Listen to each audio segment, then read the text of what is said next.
दोस्तों, इंडिया और यूएसए के बीच हाल ही की डिकेड्स में डिप्लोमेटिक रिलेशंस में इंप्रूवमेंट्स देखने को मिले हैं। पर यूएसए ने इस दौरान कई ऐसे स्टेप्स भी लिए हैं जिसकी वजह से इंडिया यूएसए को लेके कभी श्योर नहीं हो पाया। और एक ऐसा ही इवेंट रिसेंटली हुआ जब यूएसए ने इंडिया के कंसर्न को दरकिनार करते हुए पाकिस्तान को उसकी सुरक्षा मजबूत करने के नाम पर डिफेंस एड दी। यूएस की तरफ से पाकिस्तान के पुराने F-16 एयरक्राफ्ट्स के मेंटेनेंस के लिए करीब 45 करोड़ डॉलर के पैकेज को अप्रूव किया गया। पर दोस्तों, कई लोग इस बात पे सवाल उठाते हैं that why F-16 is such a big deal. क्या है ऐसा F-16 में जिसको लेके इंडियन डिफेंस एक्सपर्ट्स अपने कंसर्न को ओपनली डिस्कस कर रहे हैं। तो आज के डिस्कशन में हम पाकिस्तान के F-16 फाइटर एयरक्राफ्ट की बात करेंगे। इस वीडियो के माध्यम से हम F-16 के तमाम फीचर्स को एनालाइज करेंगे, साथ ही इस बात पर भी चर्चा करेंगे कि आखिर इंडिया की चिंताओं को दरकिनार कर यूएसए ने क्यों पाकिस्तान को यह फाइनेंशियल एड दी है। वहीं यूएस के इस फैसले से इंडिया यूएस रिलेशनशिप पर क्या इफेक्ट पड़ेगा। साथ ही ये भी जानेंगे कि इंडिया के पास F-16 के मुकाबले कौन कौन से एयरक्राफ्ट्स मौजूद हैं। देखिए दोस्तों, आगे बढ़ने से पहले मैं आपको बता दूं कि इस वीडियो की इंपॉर्टेंस यूपीएससी मेंस के GS2 के IR सेक्शन और GS3 के सिक्योरिटी सेक्शन के लिहाज से काफी ज्यादा है। इसके बारे में हम वीडियो के अंत में और भी बात करेंगे, पर फिलहाल के लिए अपने डिस्कशन को हम आगे बढ़ाते हैं। दोस्तों, यूएस की बाइडेन गवर्नमेंट ने पाकिस्तान को दिए फाइटर जेट्स F-16 के मेंटेनेंस के लिए स्पेशल सस्टेनमेंट प्रोग्राम को अप्रूव किया है। इसके तहत यूएस ने पाकिस्तान को $450 मिलियन का पैकेज दिया है। पाकिस्तान के लिए यह पैकेज बेहद अहम माना जा रहा है क्योंकि जो बाइडेन से पहले यूएस के प्रेसिडेंट रहे डोनाल्ड ट्रंप ने 2018 में पाकिस्तान को दी जाने वाली $3 बिलियन की डिफेंस एड को कैंसिल कर दिया था। तब ट्रंप ने इसके पीछे यह दलील दी थी कि पाकिस्तान तालिबान और हक्कानी नेटवर्क पर कंट्रोल करने में नाकाम रहा है। लेकिन अब 4 साल बाद जो बाइडेन ने एक बार फिर पाकिस्तान पर मेहरबानी दिखाई है। ऐसे में यूएस के इस स्टेप पर इंडिया ने सख्त ऐतराज जताया है। डॉक्टर एस जयशंकर ने भी इस पर ऐतराज जताते हुए कड़े शब्दों में इसकी निंदा की और कहा कि अगर आप ये कहते हैं कि आपने आतंकवाद को हटाने के लिए ये डील करी है तो आप किसी को बेवकूफ नहीं बना रहे हैं। वहीं इंडिया के कंसर्न को देखते हुए यूएस ने अब इस मामले में अपनी सफाई दी है। यूएस की डिफेंस सिक्योरिटी कॉर्पोरेशन एजेंसी यानी DSCA ने हाल ही में एक स्टेटमेंट इशू करके कहा कि इस एड से पाकिस्तान में पहले से मौजूद F-16 एयरक्राफ्ट रिपेयर किए जाएंगे और उनके लिए इक्विपमेंट्स भी दिए जाएंगे, जबकि इस एड से F-16 में न्यू फंक्शनैलिटी और ना ही इससे जुड़े कोई वेपन्स दिए जाएंगे। यूएस की दलील है कि उसका ये स्टेप टेररिज्म के खिलाफ कैंपेन में पाकिस्तान की हेल्प करेगा और इससे इंडो पैसिफिक रीजन में मिलिट्री बैलेंस पर कोई असर नहीं होगा। लेकिन यूएस के इस कदम के बाद ये सवाल उठने लगे हैं कि क्या इंडिया यूएस के रिलेशन पर इसका कोई असर पड़ेगा, स्पेशली तब जब इंडिया इस इशू को लेकर इतना वोकल है, जो कि होना भी चाहिए।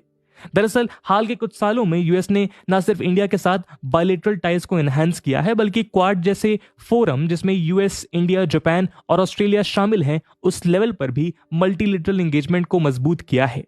चाइना की असर्टिवनेस ने इंडिया और यूएसए को और करीब ला दिया है। लेकिन पिछले दिनों रशिया यूक्रेन वॉर ने यूएसए और इंडिया के बीच डिफरेंसेस को जाहिर कर दिया था। यूएस के एलाइज कंट्रीज ने रशिया के खिलाफ बैन लगाए और अपनी आवाज बुलंद करी, लेकिन इंडिया ने रशिया के खिलाफ किसी तरह का स्टेटमेंट देने से खुद को दूर रखा। ऐसे में कुछ डिफेंस एक्सपर्ट्स का मानना है कि यूएस पाकिस्तान की हेल्प करके डिप्लोमेटिक गेम खेल रहा है, क्योंकि एक तरफ वो कहता है कि वो इंडिया का अच्छा दोस्त है, लेकिन दूसरी तरफ वो इंडिया को रशिया के साथ ट्रेड रिलेशंस मेंटेन करने के लिए उसकी मोरल पुलिसिंग करता है, जो कि कहीं ना कहीं भारत की ऑटोनॉमस फॉरेन पॉलिसी पे एक सवालिया निशान था। इसमें कोई शक नहीं कि आजादी के बाद से ही रशिया के साथ इंडिया के रिलेशंस काफी बेहतर रहे हैं।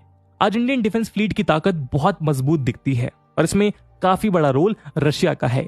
यही वजह है कि यूएसए ने पाकिस्तान को F-16 के नाम पर फाइनेंशियल एड देकर इंडिया को इशारों ही इशारों में मैसेज देना चाहता है कि अगर आपने रशिया का दामन नहीं छोड़ा तो हमारे पास आपको काउंटर करने के लिए एशिया में दूसरे मीन्स भी हैं। और ये उसने सिर्फ इंडिया के साथ ही नहीं बल्कि चाइना और रशिया के साथ भी किया है, यूक्रेन और ताइवान को एड देकर। दोस्तों, F-16 fighter falcon aircraft single engine वाला supersonic multi role fighter aircraft है। ये 4th generation multi role fighter aircraft है। इसमें कई एडवांस रडार सिस्टम लगे हैं जिसे एक्टिव इलेक्ट्रॉनिकली स्कैन्ड एरे यानी ऐसा कहते हैं। वहीं इसकी जीपीएस नेविगेशन भी दमदार है। एडवांस वेपन से लेस इस एयरक्राफ्ट में स्नाइपर एडवांस टारगेटिंग पॉड भी है। F-16 के maximum speed 2400 kilometre per hour है। ये एयरक्राफ्ट किसी भी वेदर में अटैक करने में सक्षम है। इसकी कॉकपिट और बबल कैनरी इसे और भी खास बनाती है, जिससे देखने में आसानी होती है। वहीं इसकी सीट 30 डिग्री के एंगल पर मुड़ी है, जिससे पायलट को कंफर्ट फील होता है और ग्रेविटी फोर्स की फीलिंग कम होती है। F-16 में इंटरनल M61 वुल्कन कैनन लगे हैं। वहीं इसमें 11 अलग अलग ऐसी जगह हैं जहां से ये वेपन्स लेकर मिशन को अंजाम दे सकता है। इसके अलावा F-16 एयरक्राफ्ट में वेपन्स पेलोड के लिए 9 हार्ड पॉइंट्स बने हैं, जिनमें एयरक्राफ्ट के सभी विंग टिप पर 1, हर विंग के नीचे 3 और सेंटर लाइन के नीचे 1 हार्ड पॉइंट है। F-16 एयरक्राफ्ट में मॉड्यूलर मिशन कंप्यूटर और कलर वीडियो कैमरा लगा है, जो पायलट के व्यू को हेड अप डिस्प्ले यानी कि HUD के द्वारा रिकॉर्ड करता है। वहीं इसमें एक colour triple deck video recorder है, जो डिस्प्ले को और एनहांस करता है। यूएस ने वर्ल्ड की कई कंट्रीज को F-16 एयरक्राफ्ट डिलीवर किए हैं। इनमें पाकिस्तान के अलावा Bahrain, Belgium, Egypt, Taiwan, Denmark, Netherlands, Poland, Portugal और थाईलैंड शामिल हैं। दरअसल जब सोवियत यूनियन ने अफगानिस्तान पर अटैक किया था, तब यूएस और पाकिस्तान के बीच अच्छे रिलेशंस थे। तब पाकिस्तान ने 1981 में पहली बार 40 F-16 एयरक्राफ्ट खरीदने के लिए यूएस के साथ डील की थी। लेकिन 1984 में पाकिस्तान के न्यूक्लियर प्रोग्राम पर कंसर्न एक्सप्रेस करते हुए यूडी ने इनमें से 28 एयरक्राफ्ट की डिलीवरी पर रोक लगा दी थी, जबकि पाकिस्तान यूएसए को इसके लिए $65.8 करोड़ पे कर चुका था। डिलीवरी होने के बाद यूएस ने उन पैसों को लौटा दिया था। लेकिन 2001 में 9/11 अटैक के बाद हालात बदले। पाकिस्तान और अफगानिस्तान यूएस की फॉरेन पॉलिसी के लिहाज से बेहद जरूरी हो गए। उस वक्त पाकिस्तान के प्रेसिडेंट रहे परवेज मुशर्रफ ने टेररिज्म के खिलाफ यूएस का साथ देने का वादा किया। इसके बाद यूएसए ने पाकिस्तान के खिलाफ बैन हटाते हुए 18 मॉडर्न F-16 एयरक्राफ्ट सेल किए। साथ ही पहले से डिलीवर्ड एयरक्राफ्ट के लिए सपोर्ट देना जारी रखा। वहीं 2011 में F-16, C-130, T-37 और T-33 एयरक्राफ्ट के पार्ट्स के लिए $6.2 करोड़ की डील को भी अप्रूव किया। इसके बाद 2016 में भी यूएसए ने पाकिस्तान से करीब $70 करोड़ की डील की, जिसके तहत 8 F-16 ब्लॉक 52 एयरक्राफ्ट बेचे गए। जबकि 2019 में F-16 प्रोजेक्ट में टेक्निकल हेल्प की खातिर टेक्निकल सिक्योरिटी टीम के लिए $12.5 करोड़ की डील को अप्रूव किया गया। आपकी जानकारी के लिए बता दें कि यूएस के think tank foreign policy research institute FPRI की ईयर 2020 की एक रिपोर्ट के मुताबिक पाकिस्तान के पास टोटल 85 F-16 एयरक्राफ्ट हैं। इनमें 66 पुराने ब्लॉक 15 के हैं और 19 मॉडर्न ब्लॉक 52 मॉडल हैं। दोस्तों, यूएस ने पाकिस्तान को F-16 को ऑपरेशनल बनाए रखने के लिए बड़ी एड दी है। इसीलिए इंडो पैसिफिक के पूरे रीजन पर इसका क्या असर पड़ेगा और इससे निपटने के लिए इंडिया के पास किस तरह के एयरक्राफ्ट्स हैं, ये जानना हमारे लिए बेहद जरूरी है।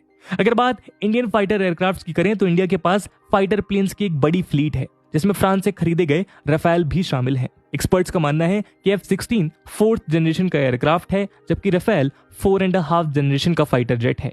वहीं F-16 का मुकाबला सुखोई 30 और मिराज 2000 भी करने में सक्षम है। राफेल इनविजिबिलिटी के मामले में F-16 से बेहतर है। इसमें रडार से बचने की खासियत ज्यादा बेटर है। इस मामले में इंटरनेशनल लेवल पर राफेल को 9 आउट ऑफ 10 रेटिंग मिली है, जबकि F-16 को सिर्फ 7.8 रेटिंग आउट ऑफ 10 मिली है। राफेल का रडार सिस्टम 100 किलोमीटर की रेंज में एक बार में 40 टारगेट को आइडेंटिफाई कर सकता है, जबकि F-16 का रडार 84 किलोमीटर की रेंज में सिर्फ 20 टारगेट को पहचान सकता है। वहीं राफेल 60,000 फीट पर मिनट के रेशियो से ऊंचाई पर चढ़ सकता है, जबकि F-16 का रेट ऑफ क्लाइंब 50,000 फीट पर मिनट है। लेकिन रफ्तार के मामले में F-16 राफेल से आगे है। राफेल करीब 2223 किलोमीटर पर आवर की रफ्तार से उड़ान भर सकता है, जबकि F-16 की स्पीड करीब 2414 किलोमीटर पर आवर है।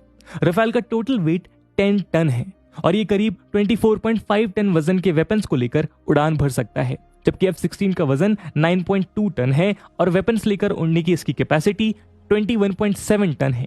वहीं अगर रेंज की बात करें तो यहाँ राफेल F-16 से थोड़ा पीछे है। राफेल की रेंज करीब 3700 किलोमीटर है, जबकि F-16 की रेंज करीब 4220 किलोमीटर है। वहीं राफेल डुअल इंजन एयरक्राफ्ट है, जबकि F-16 में सिंगल इंजन लगा है, यानी इंजन के मामले में भी राफेल की स्ट्रेंथ ज्यादा है। वहीं अगर फाइटर एयरक्राफ्ट की ताकत की बात की जाए तो इंडिया इस मामले में पाकिस्तान से काफी आगे है। 71 की वॉर में पाकिस्तान के पास कई फाइटर जेट्स थे, लेकिन इंडिया के आगे सभी फेल थे। इंडिया ने MiG-21 फाइटर एयरक्राफ्ट के द्वारा पाकिस्तान को घुटनों पे ला दिया था। क्योंकि यहाँ पे एक बात और गौर करने वाली है कि सिर्फ एयरक्राफ्ट फ्लीट के दम पे युद्ध नहीं लड़े जाते। पायलट्स का एक्सपीरियंस एक बहुत मेजर फैक्टर है जो युद्ध की दिशा को निर्धारित करता है। उस वक्त मिग 21 के अटैक से पाकिस्तान के 13 फाइटर जेट्स डिस्ट्रॉय हो गए थे, जबकि सिर्फ एक मिग 21 डिस्ट्रॉय हुआ था। मिग 21 ने उस वॉर में पाकिस्तान एयरफोर्स के 7 F-104 A star fighters, 2 F-6, एक मिराज 3 EP, 2 F-86 सेबर और एक C-130B हरक्यूलस को मार गिराया था। मिग 21 के अटैक से पाकिस्तान घुटनों पर आ गया था और 16 दिसंबर 1971 को उसने इंडिया के सामने सरेंडर कर दिया था। भले ही आज पाकिस्तान के पास F-16 जैसा डेडली एयरक्राफ्ट है, लेकिन इंडिया की ताकत 71 वॉर के मुकाबले अब कई गुना ज्यादा बढ़ चुकी है। दोस्तों, पिछले कई सालों से इंडिया वर्ल्ड में आर्म्स का सबसे बड़ा इंपोर्टर रहा है। इंडिया के ज्यादातर फाइटर एयरक्राफ्ट, जिसमें मिग, मिराज, जैगुआर, सुखोई और राफेल की बात हो या फिर अपाचे और चिनूक जैसे हेलीकॉप्टर्स हों, ये सभी इंपोर्टेड हैं। इंडिया ज्यादातर आर्म्स डील रशिया से करता है, लेकिन पिछले कुछ सालों से इंडिया का रुझान यूएस की तरफ बढ़ा है। पर इन जियोपॉलिटिकल इवेंट्स को देखने के बाद लगता है कि इस डिपेंडेंसी को कम करने का एकमात्र समाधान इंडिजनाइजेशन है। और इस बात को समझते हुए इंडिया अपनी इंपोर्ट डिपेंडेंसी को कम करने में लगा हुआ है। इसके लिए इंडिजिनस एयरक्राफ्ट्स, हेलीकॉप्टर्स और एयरक्राफ्ट कैरियर बनाने की कवायद जारी है। वहीं पिछले कुछ सालों से सेंट्रल गवर्नमेंट के आत्मनिर्भर भारत और मेक इन इंडिया के तहत डिफेंस सेक्टर में भी इक्विपमेंट और वेपन्स को इंडिया में ही बनाने पर जोर दिया जा रहा है। हाल ही में सेंट्रल कैबिनेट की सिक्योरिटी काउंसिल ने मीडियम वेट फाइटर यानी कि MWF तेजस मार्क 2 को मंजूरी दी है, जिसके बाद इस तरह के करीब 120 फाइटर एयरक्राफ्ट एयरफोर्स में शामिल किए जाएंगे। माना जा रहा है कि तेजस मार्क 2 एयरक्राफ्ट का पहला स्पीड टेस्ट 2023 में शुरू होगा और इसका प्रोडक्शन 2025 तक शुरू होने की उम्मीद है। तेजस मार्क 2 5th जनरेशन का फाइटर जेट होगा और इसकी रेंज काफी ज्यादा है। ये एयरक्राफ्ट धीरे धीरे मिराज 2000, जैगुआर और मिग 29 को रिप्लेस करेगा। तो दोस्तों, ये थी एक केस स्टडी जहां पे हमने F-16 के बारे में डिस्कशन किया कि इस फाइटर जेट की काबिलियत क्या है और क्यों इंडिया इसको लेके इतना कंसर्न है। इस मुद्दे पे आपका क्या ओपिनियन है, कमेंट सेक्शन में जरूर बताइएगा। और जैसा कि वीडियो के पहले भाग में हमने डिस्कस किया कि इस वीडियो की इंपॉर्टेंस यूपीएससी मेंस के लिहाज से काफी ज्यादा है और उसी इंपॉर्टेंस को देखते हुए एक सवाल हम आपके लिए छोड़कर जा रहे हैं, जिसको आपको कमेंट सेक्शन में आंसर करना है। And the question is, comment how defense indigenization will not only decrease the defense dependency of India but will also boost the global strategic dominance of India. And with this question, my friends, that's it for the video. I hope आपको video पसंद आई होगी और अगर पसंद आई है तो अपने दोस्तों के साथ शेयर करना मत भूलिएगा। मिलते हैं अगली वीडियो में, तब तक के लिए जय हिंद, जय